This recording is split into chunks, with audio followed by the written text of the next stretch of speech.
Ambati Silks, Kanchipuram Saree Store, now in Vijayawada. Exclusive Pattu Sarees, Salwas and Lehengas. ఇదివరకు చిన్నప్పుడు ఒక సామెత చెప్తుండేవాళ్ళండి. కొంచెం ఏడాది ఏడనర్థం వచ్చిన పిల్లల్ని ఎత్తుకోవటం కష్టమని, జొన్నన్నం వండుతావా రావణుని ఎత్తుకుంటావా అని అనేవాళ్ళు. అంటే రావణుని ఎత్తుకోవడం, పిల్లాడిని ఎత్తుకోవడం ఎంత కష్టం అంటే జొన్నన్నం వండినంత కష్టం అని. ఎందుకు జొన్నలు బియ్యంలాగా వండలేమా అంటే వండలేం. దాన్ని నానబెట్టాలి, దంచాలి, చెరగాలి, పొట్టంతా పోగొట్టాలి. ఉడకటానికి కూడా బియ్యం కంటే ఎక్కువ సమయం తీసుకుంటుంది. జొన్నన్నం వండటం కష్టం అనుకునేవాళ్ళం. నా చిన్నప్పుడు ఈ గొడ్లకు పెట్టడానికి జొన్నన్నం వండేవాళ్ళు.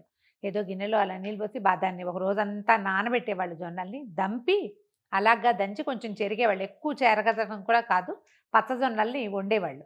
పాలేళ్ళు వాదొడ్లో ఈ మన నీళ్ళ కాగు పెట్టే పొయ్యి మీదే అన్నం వండేసి ఎడ్లకి వాటికి పెట్టేవాళ్ళు.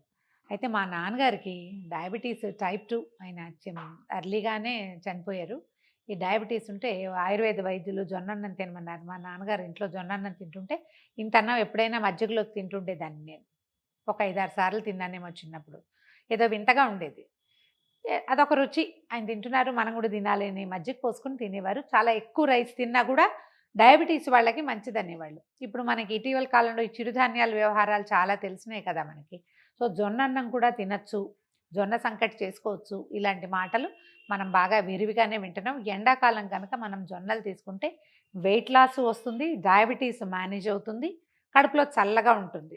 అయితే దీనికి పూర్వార్థంలో ఇంకో కథ చెప్పాలండి. మన పివి నరసింహారావు గారు రాసిన గొల్ల రామవ్వ అనే కథ తెలంగాణ మాండలికంలో సాగుతుంది కథ అంతా. అందులో రజాకార్ మూమెంట్ ఆ సమయంలో ఒక అబ్బాయి, సంపన్నుల ఇంట్లో ఉన్న ఒక అబ్బాయి తిరుగుబాటుదారుడుగా ఉంటాడనమాట. అతను పారిపోయి వీళ్ళకి దొరకకుండా, సిపాయిలకు దొరకకుండా ఒక రామవ్వ అని ఒక ముసలమ్మ ఇంట్లో దాక్కుంటాడు. దెబ్బలు తగిలి వచ్చిన కుర్రాడిని ఆవిడ ఆదరిస్తుంది. పూర్తి తెలంగాణ మాండలికంలో ఉంటుందండి. అందులో మజ్జిగ కలిపి, చల్ల కలిపిన జొన్న గట్క తినిపిస్తుంది అతనికి. అతను తాగడానికి ఇస్తుంది అనమాట. ఆ గట్క అంటే ఏమిటో అనుకునేదాన్ని నేను. చాలా సంవత్సరాల క్రితం చదివిన కథే, కానీ ఎవరికైనా కుదిరితే చూడండి, చాలా బాగుంటుంది.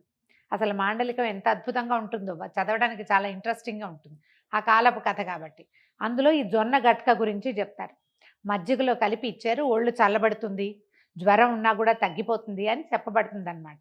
అయితే ఈ జొన్న అంబలి, జొన్న గట్క, జొన్న అన్నం, జొన్న సంకటి ఇంచుమించుగా ఒకటే విషయం, కొంచెం కొంచెం రూపాలు భేదం. ఈ ఎండాకాలం కనుక ఇది మనం తీసుకోగలిగితే, జొన్నతోటి చేసిన పదార్థం వెయిట్ లాస్, చల్లగా ఉంటుంది, డయాబెటీస్ మేనేజ్ అవుతుంది. సో అందుకని ఇవాళ అది చూపిద్దాం అనుకున్నాం. తెల్ల జొన్నలు తీసుకున్నాం మేము. వీటిని ఏం చేసామంటే దాదాపు ఒక 12 అవర్స్ నానబెట్టాం. ఈ కప్పు జొన్నలే. ఈ నానాక ఇవి ఇలా అయినాయి, కొంచెం తుడిచాము, కాస్త తడి ఉంది, కానీ వీటిని గ్రైండ్ చేసేసి మనం ఆ గట్క సంకటో చేసుకోవచ్చు. అంటే మనం జొన్న అన్నం అని చెప్పట్లేదు, ఇది కొంచెం సంకటి లాంటి పదార్థం తయారవుతుంది. గ్రైండ్ చేసేద్దాం మొదట. ఇవేంటంటే దీంట్లో నుంచి మనం రవ్వ చేసి రవ్వతోటి అన్నం వండుకోవచ్చండి. 3-4 రకాలుగా చేయొచ్చు దీన్ని. పూర్తిగా ఇది గ్రైండ్ చేయటము, జల్లించేస్తే మెత్తపిండి అంతా దిగిపోయి రవ్వ పైకి ఉంటుంది కదా. ఓన్లీ రవ్వే వాడతారు ఒక ప్రాంతంలో అన్నానికి. లేదా ఆ పిండితోటి కొంచెం రాగి పిండి కలిపి మనం అంబల్లాగా కాచుకోవచ్చు ఇంకో ప్రాంతాల్లో. కొంతమంది ఏం చేస్తారంటే దీన్ని మొత్తాన్ని గ్రైండ్ చేసేయటం, కొంచెం బరగ్గా ఉంచి ఇక పిండి తీసే పని లేదు, దాంతోటే మనం ఈ సంకటి చేసుకోవచ్చు అనమాట. నాకు అట్లా నచ్చిందండి ఆ విధానం, బాగుంటుంది. అంటే మనం పిండి ఉంటే కనుక ఇందులో జిగురుగా ఉంటుందని అనిపిస్తుంది. మనం మజ్జిగ పోసుకుని తీసుకునేటప్పుడు అది జిగురుగా ఉంటే మాత్రం ఏమవుతుంది, ఏదైనా పచ్చడి పులుసు కలుపుకుని తినచ్చు, మజ్జిగ కూడా పోసుకోవచ్చు. గ్రైండ్ చేద్దాం.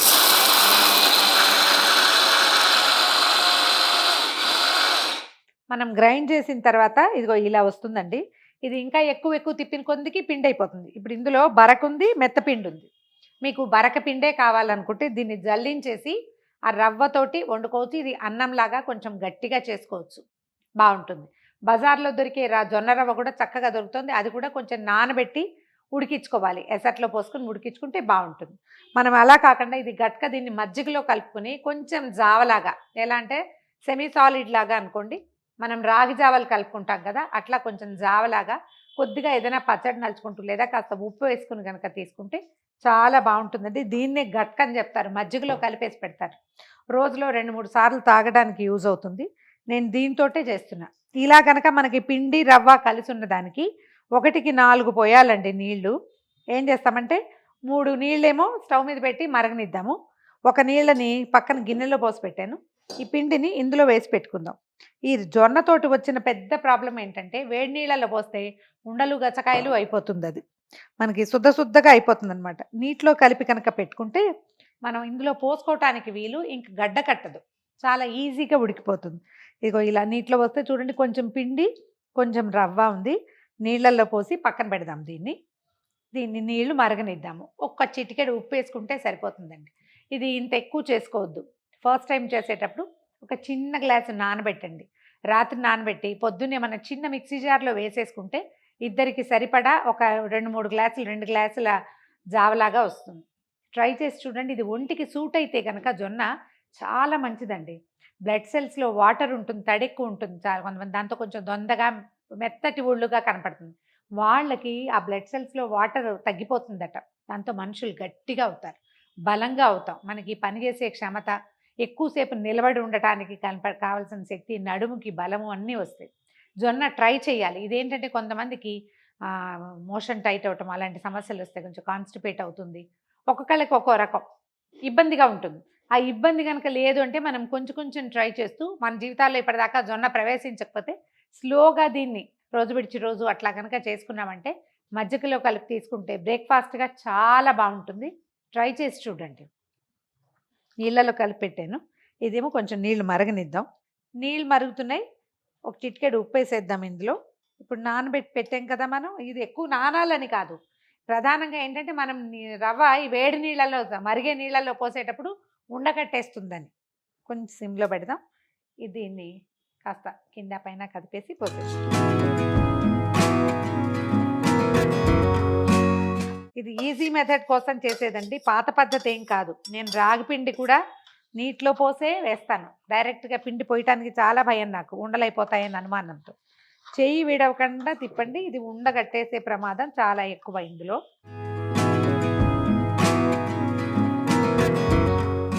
ఇవి తెల్లజొన్నలు, పచ్చజొన్నలు ఇలా చాలా 2 రకాలు ఉంటాయి కదండి. తెల్లజొన్న కొంచెం సులువుగా అరుస్తుంది, పచ్చజొన్నలో పొట్టు ఎక్కువ ఉంటుంది అని చెప్తారు. నాకు అంత బాగా వివరం తెలియదండి. మా చిన్నప్పుడు మాత్రం గొడ్లకి పచ్చజొన్నలే పెట్టేవారు. అవి దంపేటప్పుడు చూస్తుండేదాన్ని నేను. చిక్కబడ్డ మొదలు పెట్టించండి. పిండి కదా, పిండి ఎక్కువ ఉంది కదా, ఇంట్లో సగం పిండి ఉంది, అందుకని మీకు చిక్కగా కనపడుతుంది. ఇది ఉడకడానికి మాత్రం ఈజీగా 15 నిమిషాలు పడుతుంది. కొంచెం పెద్ద బౌల్ వేసాం కదా. ఇది సెటిల్ అయ్యేదాకా అలాగా తిప్పుతూ ఉండాలి. మనం ఇంత చెయ్యము, కొంచెమే చేసి చూస్తామనుకోండి, అప్పుడు మనకు తెలుస్తుంది. ఏదైనా ఇత్తడి గిన్నె పెట్టుకుంటే అడుగు మాడకుండా, తర్వాత ఇది ఎక్కువ ఉండలు కట్టకుండా నిదానంగా ఈవెన్గా మంట వస్తుంది అన్ని పక్కల. స్టీల్ వాటితో ఒక తిప్పలు ఏంటంటే ఓ పక్కకి మంట ఉంటుంది, ఈవెన్గా స్ప్రెడ్ అవ్వదు హీట్. ఇత్తడి వాటిలలో అలా అవుతుంది. ఈ కుతకుతలాడుతున్నప్పుడు దింపేసేయచ్చండి. నేను మీకు పైకి తీసి చూపిస్తాను చూడండి. పిండి పార్ట్ కూడా ఉంది కదా మన పదార్థంలో, జొన్నలో. అది పిండి అంతా ఉడికిపోయింది, రవ్వ మీకు ఇలా కనిపిస్తుంది చూడండి, కణికలుగా. కానీ ఇది బాగా నానిపోయి ఉండటం వల్ల చక్కగా ఉడికిపోతుందండి. ఇది ఇందులో ఏమైనా ఉడుకు పట్టకుండా ఉండిపోతుందేమో అని భయపడక్కర్లా. మనం ఫ్రెష్ రవ్వ అయితే అది పూర్తిగా పక్వం అయ్యేదాకా ఉంచాలి. దీనికి ఇది సరిపోతుంది. ఇగో ఇలా ఉడికొస్తే తడి అయిపోతున్న సూచన అనమాట. మనం ఇది చల్లారాక ఇంకొంచెం గట్టిగా అవుతుంది. దీన్ని కొంచెం పెరుగు వేసి కొద్దిగా బీట్ చేసి ఏదైనా పచ్చడి నలుచుకుని తినేయచ్చు. టమాటా పచ్చడి కానీ, ఏదైనా చింతపండు పచ్చడి, కార పచ్చళ్ళు ఏవైనా, చింతపండు పచ్చడి నూరుతారు ఈ వైపు, అలాంటిది ఏదైనా పక్కన పెట్టుకుని అలా కూడా బౌల్లో ఒక ఏమైనా పోరిడ్జ్ లాగా ఉంటుంది, అలా కూడా తినచ్చు. లేదా మజ్జిగ పోసుకొని కొంచెం పల్చం చేసి ఉప్పు వేసుకుని, నేనైతే సైంధవలవణం లాంటివి బ్లాక్ సాల్ట్ వేస్తే భలే బాగుంటుందండి. పానీపూరిలో వేసే ఉప్పు చిన్నది, అది వేసుకుంటే భలే బాగుంటుంది. చాట్ మసాలా కలిపినట్టు ఉంటుంది, చాలా బాగుంటుంది. అలా ట్రై చేయొచ్చు. ఇంకా ఆపేసేయచ్చు. ఇగోండి కుతకుతలాడుతోంది కదా, ఇంకా సరిపోతుంది. ఎంత చిక్కగా అయిందో చూడండి, చూడ్డానికే చాలా టెంప్టింగ్గా ఉంది. ఏదైనా కలుపుకుని తినేద్దాం అనిపిస్తుంది. ఇది చల్లారేసరికి కొంచెం గట్టిగా అవుతుంది. వేడివేడిగా తింటే నాలుగు తాటు ఊడిపోతుందండి, పొరపాటును కూడా ట్రై చేయకండి. వేడి దాంట్లో మజ్జిగ కలపద్దు, చల్లారాకే మజ్జిగ కలుపుకుంటే మంచిది, హెల్దీ కూడా. ఆపేసేద్దాం. ఇంకా మొత్తం అంతా కుతకుతలాడుతుంది కదా, సరిపోతుంది. ఇట్లా స్టవ్ ఆపేసేద్దాం, దించి పక్కన పెడదాం. దీంట్లో ముందే చెప్పాను కదా, మళ్ళీ ఇంకొకసారి చెప్తాను. మీకు ఇది ముద్దలాగా శుద్ధగా గట్టిగా ఒక బౌల్లో ఇలా కూర్చునేలాగా రావాలంటే, నేను గ్రైండ్ చేశాను కదా జొన్నల్ని, నానబెట్టిన జొన్నల్ని, దాన్ని జల్లించేసి పిండి రవ్వ సెపరేట్ చేసేయండి. ఓన్లీ రవ్వతోటిగా మనం చేసేటట్టయితే 1కి 3 నీళ్లు సరిపోతాయండి. నేను పిండి కూడా ఉంది, పలచగా కావాలని 4 పోసుకున్నాను. మీరు 3 చేసేటట్టయితే నీళ్ళు పెట్టడము, నీళ్ళు మరిగేటప్పుడు ఈ రవ్వని అలా పోసేసి బాగా తిప్పాలి. గబుక్కుని చెయ్యి వదిలేసామా ఉండలు కట్టేస్తుంది. ఒకసారి ట్రై చేసి చూడండి. హెల్తీ రెసిపీస్ కొన్ని కొన్ని మనం ట్రై చేస్తూ ఉంటాం. ఒకవేళ ఒంటికి సూట్ అయితే కంటిన్యూ చేస్తాం. కంటిన్యూ చేద్దామన్న ఉద్దేశంతో, పాజిటివ్ దృక్పథంతో దీన్ని ట్రై చేసి చూడండి. ఈ వీడియో కనుక మీకు నచ్చినట్లయితే లైక్ చేయండి, షేర్ చేయండి.